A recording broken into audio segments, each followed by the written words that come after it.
Peace and blessings is real.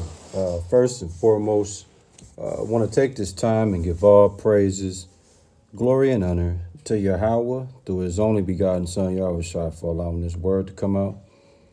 And I hope you sincere brothers and sisters is edified by this word.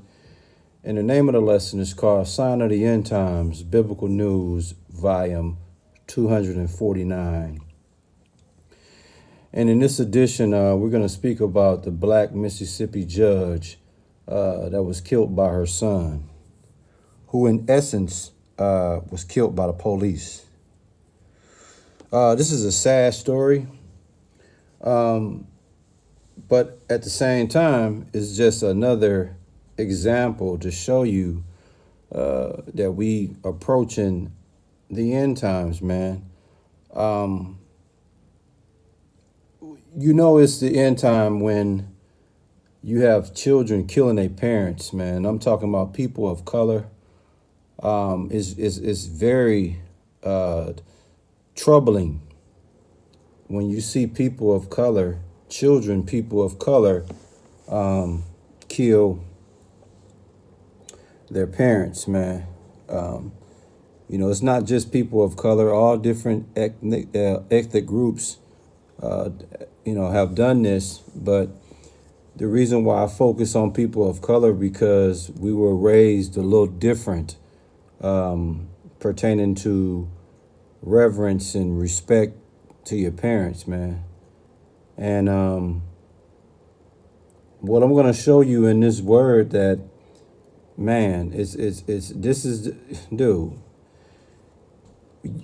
killings happen, and one of the 10 commandments says thou shalt not kill.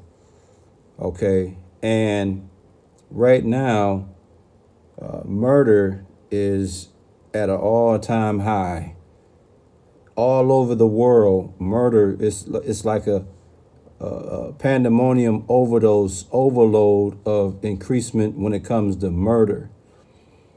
Okay, we're not talking about battery. We're not talking about, harming someone, inflicting them with wounds. We're talking about people are taking people's lives, man.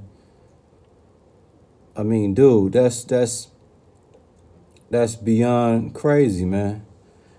And what you see on the screen is Judge Jackson County Justice Court Judge Sheila Osgood, who was 65 years old, okay? She was stabbed to death by her son, Gregory Jackson, allegedly, okay, with a large knife. And this took place last week on October 21st in her home. Now, pause for a minute, and you got to say to yourself, what would make a son, okay, kill his mother? Pause and think about that for a minute. They didn't have an argument. They didn't have a disagreement, okay, where they could talk it out and, get to a resolution. Whatever happened in that home, it should have not ended in a man killing his mother, man. What's even more ironic about this story is once the police arrived on the scene, the son, Gregory Jackson, who had already killed his mother by stabbing her to death with a large knife, was then killed by police because he ignored the commands to drop his weapon, man. Crazy, right? And at this particular time, no motive has been determined to why a man would kill his mother. I speculate there's only one or two things, especially when it comes to people of color. Me being a people of color, I kind of understand and have been exposed to some of the things that would make a man kill someone, let alone his mother. Money or drugs. Okay, either he was on drugs and she wouldn't supply his habit, so he tried to take her money. They got into a fight or whatever the case may be, and he killed her, or simply money. You know, it's usually money or drugs, one or the other. And I'm hoping it's neither one. I speculate, so I'm not speaking that as to be the reason. I speculate because it says no motive at this time. But from a spiritual sense, you got to say to yourself, what would make a man stab his mother to death? Who's a judge, who's been perceived as a great mother according to family and friends. I mean, it's cold-blooded, man. In the scriptures, Ephesians 5, verses 15 and 16, man, we're going to kind of touch on this behavior. Just bear with me. Ephesians chapter 5, verses 15 and 16. And it reads,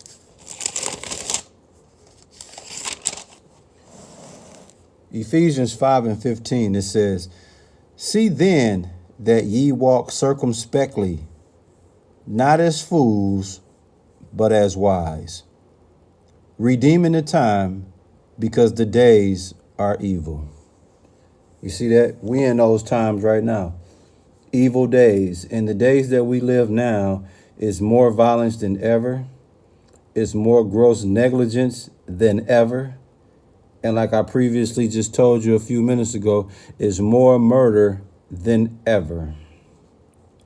And what are we talking about? A man that murdered his mother, who was a justice court judge. But I want you to pay attention to Ephesians 5 and 15. It says, See then that ye walk circumspectly. In other words, you are to walk carefully. You are to walk and be cautious, be on guard, give attention, be watchful. Okay? Look at what just happened to this woman. So you got to be cautious of this. You got to be on guard for this. You got to pay attention to this. Be watchful to this. Because if a man can do this to his own mother, a regular person ain't got a chance, man. It says, see then that ye walk circumspectly, not as fools, not as those that are destitute of reason. And this man was destitute of reason when it came to dealing with his mother. Whatever the disagreement, whatever the conflict, whatever it was, he was destitute of reason. He behaved as a wicked and depraved man. A fool. See, in these times, how can you be cautious? How can you be on watch? How can you be on guard? How can you give attention to senseless things like this when you a fool? A fool can't walk circumspectly. But it says in Ephesians 5 and 15, See then that ye walk circumspectly, not as fools, but as wise. Okay, you want to walk and you want to be cautious as someone that's learned, someone that's godly, someone that's dictated by wisdom. Because when you walk that way, you'll be able to see the evilness that's happening way up this block. And you'll be able to deviate from it. You can see this way before it happened. You see, but a lot of people are walking right into this stuff, man. Because they're not walking circumspectly. They walking with a fool helmet on their head, with a helmet that say fool on their head. Cold-blooded, man. What's the name of the lesson? Sign of the End Times, Biblical News, Volume 249. Black Mississippi judge killed by son, man. And we're going to close it out in Exodus, one of the 10 commandments, one of the main commandments, man. It's a lot. It's 10 commandments, man. But as a child, okay, if you are a child, you dig? We are children to our parents, okay? So all of you Israelite brothers and sisters out there that have both your parents alive or one of your parents alive, okay, there's a main duty that you are to uphold. So main duty you are to recognize. In Exodus 20:12, and it reads, honor thy father and thy mother, that thy days may be long upon the land which the Lord thy God, who is Yahweh, giveth thee.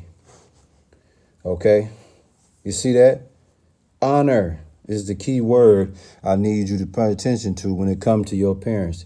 It says honor. In other words, you give high respect. You give great esteem. You give glory, recognition to your father and your mother. Here's an example right here where Gregory Jackson did not give honor to his mother. Okay? He gave her dishonor. You see that? But the beauty of giving honor to thy father and thy mother, your days are going to be long. You live a long life. You see? But what happened? Gregory Jackson killed his mother. Did he live a long life afterwards? No, he was immediately killed right after that. You see that? So that should show you, man, when you dishonor your parents, your ass is out of there, bro. We're going to close it out in Leviticus 19:3, man. Leviticus 19, verse 3, and it reads, ye shall fear every man his mother and his father, and keep my Sabbaths. I am the Lord your God, who we know as Yahweh. You see that? Even the Lord told you, man, not only honor your parents, but fear them, be in terror of them, be in fright of them, be horrified of them, be dreadful. You see that? When you demonstrate terror, fright, dreadfulness, horrifying feelings, scaredness, it's easy for you to honor them, to keep your honor, to keep the respect and esteem and the glory and the recognition of them. You see? But like I said, Gregory Jackson, he didn't honor his mother, so it was easy for him not to fear her. And look what he did. Jumped off the porch head first, and look what happened. He got his head bust shortly after that, man. We're in a time now, man, where children are killing their parents, man. Unreal. I hope you sincere, brothers and sisters, was edified by this word. And let me just say this as we get ready to close out this word. You brothers and sisters out there that have your parents that are still alive, dude, please honor Exodus 20:12. Honor thy father and thy mother, man. You might not like some of the things your mother or father did to you when you was a kid. You might not like some of the things they have done to you since you have been an adult. You might feel as though they done disrespected you or whatever the case might be. You set that all to the side, man, and still give them their honor. Why? Because that's your parents. You dig? You ain't got to like what they say. You ain't even got to respect what they say, but don't disrespect them. You dig? And according to Leviticus 19:3, not only do you give honor to your parents, but you fear them. And I fear my mother and father to this day, man. I don't want none. And I still honor them to this day. That's just biblical principles that a spiritual person, that should be your easiest duty as a son or daughter to your parents, man. Honoring them should be a walk in the park. Fearing them should be a walk in the park. Today, people don't honor their parents nor fear them. It's a cold, cold world, man. And this is right here is a perfect example that just to show you we in the end times, man. Sad, sad, sad, man.